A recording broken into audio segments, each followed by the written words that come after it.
السلام علیکم ناظرین، میں سید غوث آپ کا استقبال کرتا ہوں ARH نیوز چینل میں۔ آج ہم موجود ہیں ہمارے حضرت علامہ مولانا مجاہد خان بیابانی صاحب کے پاس، جو صدر بزمی شاہ افضل بیابانی حیدرآباد سے ہے۔ الحمدللہ رب العالمین والعاقبۃ للمتقین، والصلاۃ والسلام علی من کان نبیا وآدم بین الماء والطین، اجمل الاجملین اکمل الاکملین، سیدنا و شفینا حبیبنا و طبیب قلوبنا محمد وعلی آلہ واولادہ واصحابہ اجمعین، اما بعد، فاعوذ باللہ من الشیطان الرجیم، بسم اللہ الرحمن الرحیم۔ قال اللہ تعالی فی القرآن الحکیم، وَإِن كُنتُم فِي رَيْبٍ مِّمَّا نَزَّلْنَا عَلَىٰ عَبْدِنَا فَأْتُوا بِسُورَةٍ مِّن مِّثْلِهِ وَادْعُوا شُهَدَاءَكُم مِّن دُونِ اللَّهِ إِن كُنتُم صَادِقِينَ۔ اللہ تعالیٰ قرآن مجید میں ارشاد فرما رہا ہے، اور اگر اے کافرو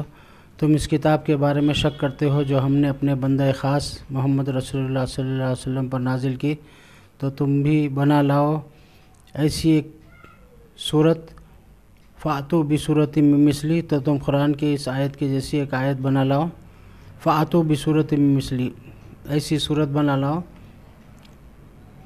وَادْعُوا شُهَدَاءَكُم، اور اس کام کے لیے تم اپنی روئے زمین کے تمام مددگاروں کو بلا لو اس کام کے لیے، ان کنتم صادقین، اگر تم اپنے دعوے میں سچے ہیں کہ یہ کتاب محمد صلی اللہ علیہ وسلم اپنی طرف سے بنا کر پیش کرتے ہیں اور یہ اللہ کا کلام نہیں۔ تو اللہ تعالیٰ قیامت تک کے لیے دشمنان اسلام اور قرآن کے منکرین، اللہ تعالیٰ کی قدرت کا انکار کرنے والوں کو چیلنج دیا ہے، جو یہ سمجھتے ہیں کہ قرآن اللہ تعالیٰ کا نہیں، کلام نہیں، بلکہ حضور صلی اللہ علیہ وسلم اپنی طرف سے بنا کر پیش کرتے ہیں۔ ان لوگوں کو چاہیے کہ اللہ تعالیٰ نے ان کو چیلنج کیا ہے کہ اس طرح کی تم ایک صورت تو بنا لاؤ۔ اگر حضور صلی اللہ علیہ وسلم کا قرآن بنایا ہوا ہے تو دوسرا انسان بھی قرآن بنا سکتا ہے۔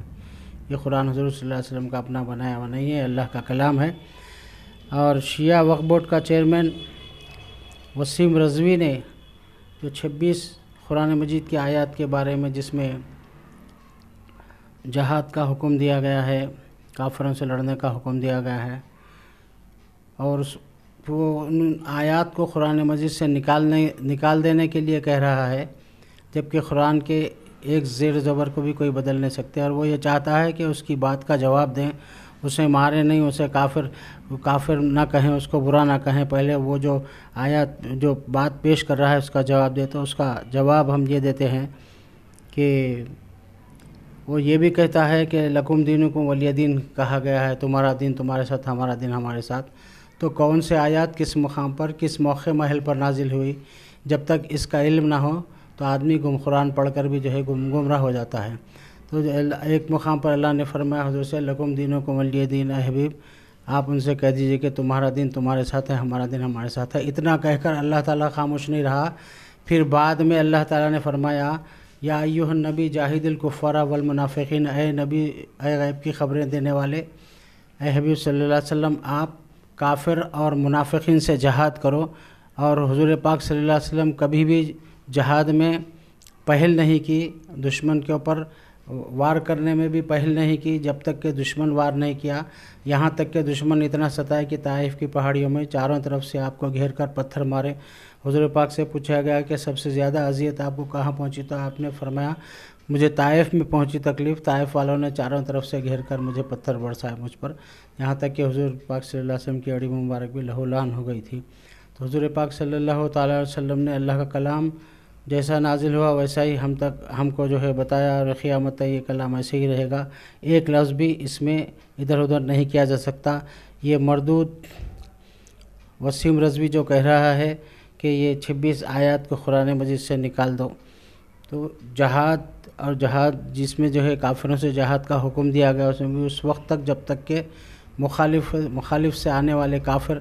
حضور پاک صلی اللہ علیہ وسلم پہ تلوار نہیں اٹھائے، حضور پاک صلی اللہ علیہ وسلم بھی تلوار نہیں اٹھائے، اور جب تک کہ دشمن کی طرف سے وار نہیں ہوتا، کافروں کی طرف سے، حضور پاک صلی اللہ علیہ وسلم تلوار نہیں اٹھائے۔ اور آپ رحمت ہیں، اور اس قسم کے وسیم رضوی جیسے لوگ اور یہ بھی کہتے ہیں کہ جب آپ رحمت بن کے آئے ہیں تو تلوار کیوں اٹھائے، جہاد کیوں کیے؟ تو تو دیکھیے ایک ڈاکٹر جب علاج کرتا ہے کسی کا پیر کی انگلی اگر سڑ جاتی ہے تو ڈاکٹر انگلی کاٹنے کا مشورہ دیتا ہے، انگلی کاٹ دیتا ہے۔ یہ ڈاکٹر کا جو ہے اگرچہ وہ ڈاکٹر ہے وہ آدمی کے لیے رحمت ہے، لیکن انگلی کاٹنا بھی ڈاکٹر کے لیے اس ڈاکٹر کے لیے جو ہے اس کا رحمت ہونا ہے کہ انگلی نہیں کاٹتا تو سارا دوسرا جسم سڑتا۔ تو حضور پاک صلی اللہ علیہ وسلم کا بھی تلوار اٹھانا بلا تشبیہ بلا تمثیل اسی لیے ہے کہ جس کافر کو مارنا تھا، جس پہ تلوار اٹھانی تھی، اگر وہ نہیں اٹھاتے تو تمام روئے زمین کے اوپر جو ہے اور گمراہی اور کفر زیادہ پھیلنے کا اندیشہ تھا۔ ایسے ہی کافر کو حضور پاک صلی اللہ علیہ وسلم ایسے ہی کافروں پہ تلوار اٹھائی ہے، اور جب تک کہ پھر سامنے سے کافر تلوار نہیں اٹھائے تھے، کافر حملہ آور نہیں ہوتے، حضور پاک صلی اللہ علیہ وسلم نے نہ خود تلوار اٹھائی اور نہ صحابہ کو تلوار اٹھانے کی اجازت عطا فرمائی۔ تو یا ایھا النبی جاہد الکفار والمنافقین، یہ ایسے ہی منافق، ایک تو منافق اس کو کہتے ہیں جو مسلم نما بے دین ہوتا ہے، گندم نما جو فروش، اوپر سے داڑھی رکھتا ہے، اسلامی لباس پہنتا ہے، سجدہ کرتا ہے، نماز پڑھتا ہے، لیکن اس کے دل میں حضور پاک صلی اللہ علیہ وسلم سے محبت نہیں رہتی، وہ اسلام میں نفاق پیدا کرنے کے لیے مسلمانوں کی صفوں میں مسلمانوں کی ڈریسنگ میں آ جاتا ہے، ان کے ساتھ سجدہ کرتا ہے، لیکن حضور پاک صلی اللہ علیہ وسلم کے ساتھ جب جہاد کا وقت آئے تو پیٹ پھیر کے بھاگ جاتے تھے یہ لوگ۔ تو یہ ایسے ہی لوگوں کے بارے میں قرآن مجید میں آیا ہے کہ قرآن پڑھتے ہیں لیکن قرآن ان کے حلق سے نیچے نہیں اترتا، یہ دین سے ایسے نکل گئے جیسے تیر شکار سے نکل جاتا ہے۔ تو 26 آیات کو قرآن مجید سے نکالنے کے لیے وسیم رضی مردود و ملعون جو کہہ رہا ہے، ایک آیت بھی قرآن مجید کی نہیں نکالی جا سکتی قرآن مجید سے، قیامت تک یہ قرآن ایسے ہی رہے گا۔ اور اللہ تعالیٰ نے قرآن میں فرمایا کہ انا نحن نزلنا الذکر و انا لہ لحافظون، بے شک ہم ہی نے قرآن نازل کیا اور ہم ہی اس کے محافظ ہیں۔ اللہ تعالیٰ کس طرح سے قرآن مجید کی حفاظت کر رہا ہے کہ دیکھ لیے کہ قرآن کی تجوید کی حفاظت مخارج و قواعد کے ضابطے کے ساتھ پڑھنا، یہ قاریوں سے اللہ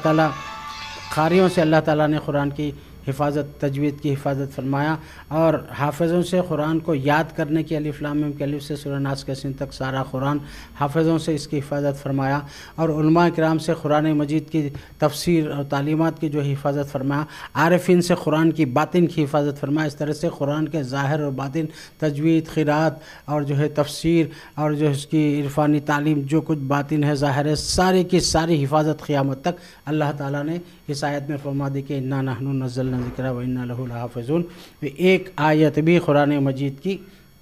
کوئی غلط ثابت نہیں کر سکتا۔ جو یہ دعویٰ کرتا ہے وہ یہودیوں کا، نصرانیوں کا پالکڑا ہے، اور اس قسم کے لوگ پیدا ہوتے رہیں گے اور ان کا جواب دیا جاتا رہے گا، اور غلبہ مسلمانوں ہی کو رہے گا۔ اور حضور نے فرمایا غلبہ قیامت تک میری جماعت کو رہے گا۔ جو حضور کی جماعت ہے وہ اہل سنت جماعت ہے، قیامت تک سارے مخالف فرقے اگر کیوں نہ مقابلے میں آتے رہیں، ایک ہی اگر سنی عالم کھڑے ہو جائے تو سب کا رد کر دیتا ہے، اور ایسا ہوتا چلا آیا ہے، قیامت تک ہوتا رہے گا۔ اللہ تعالیٰ مسلمانوں کو ہر جگہ اور سنیت کو غلبہ عطا فرمائے، اور ان دشمنان اسلام سے اسلام کو محفوظ رکھے۔ وآخر دعواہم ان الحمدللہ رب العالمین۔ ناظرین، میں سید غوث آپ دیکھ رہے ہیں ARH نیوز۔ ناظرین، آج ہم قادری چمن درگاہ کے پاس آئے ہوئے ہیں، جو ہمارے پاس سید حبیب پاشا قادری صاحب بیٹھے ہوئے جو قادری چمن درگاہ سے تعلق رکھتے ہیں۔ یہ جو وسیم رضوی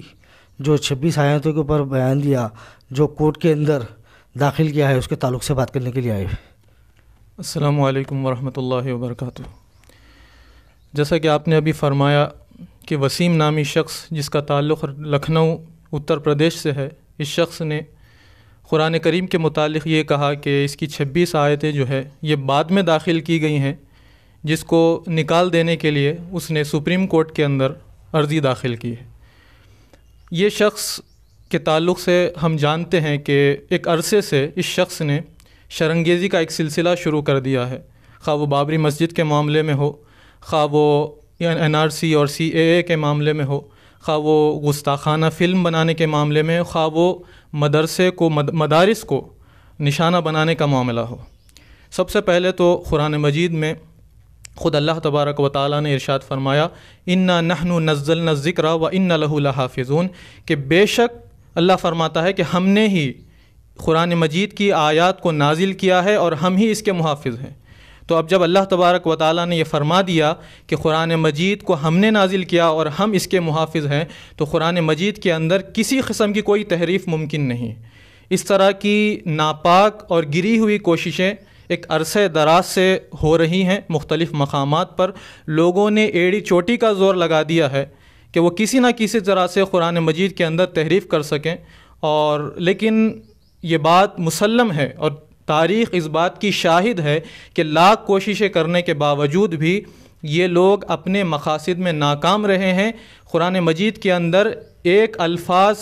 لفظ کا بھی رد و بدل نہیں ہوا ہے آج تک، اور یہ چیز ممکن نہیں ہے کیونکہ اللہ تبارک و تعالیٰ اس کا محافظ ہے.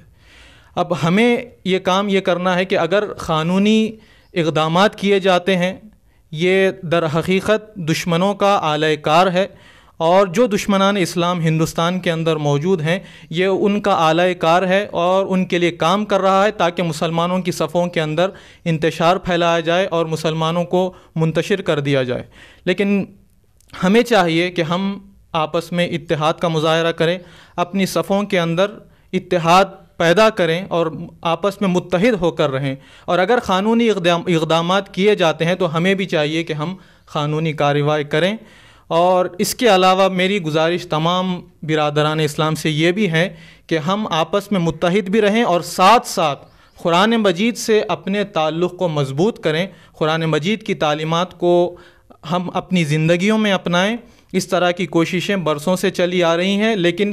تاریخ اس بات کی شاہد ہے کہ جنہوں نے بھی اس طرح کی ناپاک اور گری ہوئی کوششیں کی ہیں، اللہ تبارک و تعالیٰ نے آخرت میں تو خیر سخت ترین عذاب ان کے لیے تیار ہے ہی، لیکن اللہ تبارک و تعالیٰ نے ان کو اس دنیا ہی میں ذلیل و رسوا کیا ہے اور عبرت کا نشان بنایا. اور آگے بھی اگر اس طرح کی گری ہوئی کوئی کوشش کرتا ہے تو پھر وہ شخص یقیناً ذلیل و رسوا ہوگا. اور یہ بات تمام علماء نے فتویٰ بھی جاری کر دیا ہے، اور خود یہ شخص جس مکتب فکر کی طرف اپنے آپ کو منسوب کرتا ہے اس کے علماء نے بھی یہ بات واضح کر دی ہے کہ یہ شخص مرتد ہو چکا ہے. چونکہ قرآن مجید کی صرف کوئی ایک آیت کا بھی انکار کر دینا، یہ کہنا کہ یہ ایک فلاں آیت اللہ کا کلام نہیں ہے، یہ کہہ دینا، اس سے مسلمان باقی نہیں رہتا. کوئی شخص وہ مرتد ہو جاتا ہے، یہ شخص دائرہ اسلام سے خارج ہے. لہٰذا یہ ایک سرکاری مسلمان ہے، دین سے ایمان سے اس کا کوئی تعلق نہیں ہے، یہ ضمیر فروش شخص ہے. اور یقیناً ہمیں اللہ تعالیٰ سے امید ہے کہ اللہ تبارک و تعالیٰ ان جیسے شر پسند اشخاص کو ذلیل و رسوا کرے گا اس دنیا میں، اور مسلمانوں کو فتح و کامرانی سے اللہ تبارک و تعالیٰ ہمکنار فرمائے گا، اور ہمیشہ انشاءاللہ تعالیٰ اسلام کا پرچم بلند و بالا رہے گا. والسلام علیکم ورحمۃ اللہ وبرکاتہ. کافی ہے.